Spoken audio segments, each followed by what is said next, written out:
boy Bobby Beast here. I want to talk about a subject that comes to mind, and that is, why is Drew Lorenzo's favorite son? Now, when it comes down to it, I know you guys are probably saying, you're probably saying, why? How was he, Drew his favorite son? First and foremost, remember this right here. When Lorenzo was talking to Monet, he said that he wanted Drew to be the leader. He wanted Drew to take over. He said this in season 1.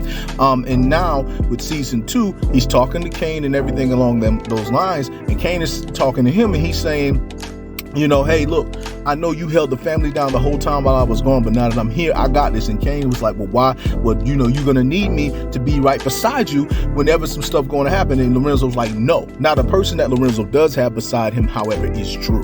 Now, why does he have Drew beside him? Basically, because Drew is his favorite son. If anything, I think Drew reminds Lorenzo of himself more than Kane does and more than Diana does. Lorenzo looks at Diana like, okay, that's my baby girl. She could do whatever she wants. I don't even want her part of the life. He looks at Kane like, yeah, you the muscle, but you're not the one. Basically, he's just not his favorite son.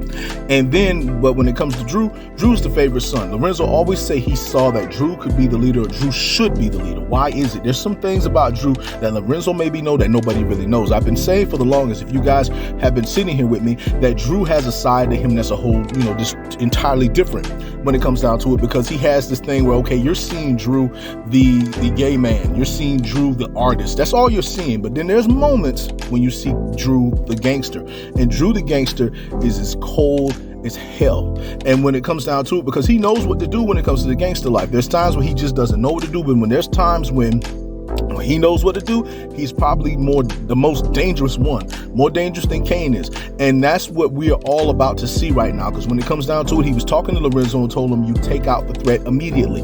Meaning, I think Drew's going to end up taking out the guy that he's around at the college, because the guy is a liability. He's a threat. He done gave his name up. Monet will inform Drew of this, and Drew will execute and move to take the dude out. I think that's what we're about to see, because the second half of this season is possibly going to be more about the Tejadas, and not just about the Tejadas, but how much the Tejadas are going to change. While Tariq is preparing or trying to get out of prison, basically you're going to see Drew become cold. You're going to see Diana separate herself from the family a little bit more, probably looking at her father, and her father still loving her, treating her like what he do, but at the end of the day, probably not wanting her to be a part of the life. So she will separate herself away from them more. Kane, on the other hand, is still trying to find his place. You will probably see him and Monet unite with each other a little bit more, because now it's to the point where, okay, Kane's being outcast because he's not the favorite son. Monet's being outcast because Lorenzo is now the boss. So when it comes down to it, the two people who could not get along the most are now together. And guess what? The other ally has to come in soon, and that will be Tariq.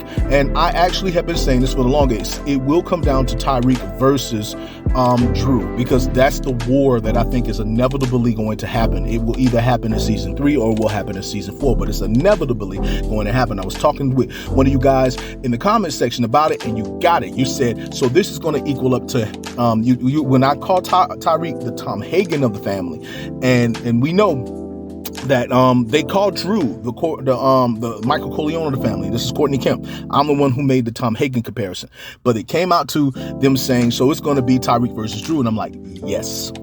Eventually, it's going to be Tariq versus Drew. And guess what? That's going to be a different opponent. This is not Kane, where it's like Kane is angry. You can see Kane coming and things of that nature. When you got a Tom Hagen who is smart, because people overlook Tom Hagen. Tom Hagen is just as smart, just as sharp, just as good, aware, alert, and just as much as he's a gangster. He's on that level. I know a lot of people look at him like he's the lawyer, but no, Tom Hagen was a gangster. He was the number 2 under the Don. Basically, when it comes down to it, he was the most capable kid to be the Don, but the thing is that he was not a part of the bloodline. Sonny was a part of the bloodline, but Sonny wasn't capable. Fredo was not capable. Connie wasn't capable. I want to say over time she became capable, but it was the only one who could do it then was Michael, and Michael didn't want nothing to do with the life at first, but then he eventually did. So when it comes down to it, when we're seeing Lorenzo and Drew being his favorite, is because Lorenzo looks at Drew and he sees the side of Drew that nobody else sees, and that is his favorite son. And I hate the fact that that's the case, and that's the way it is.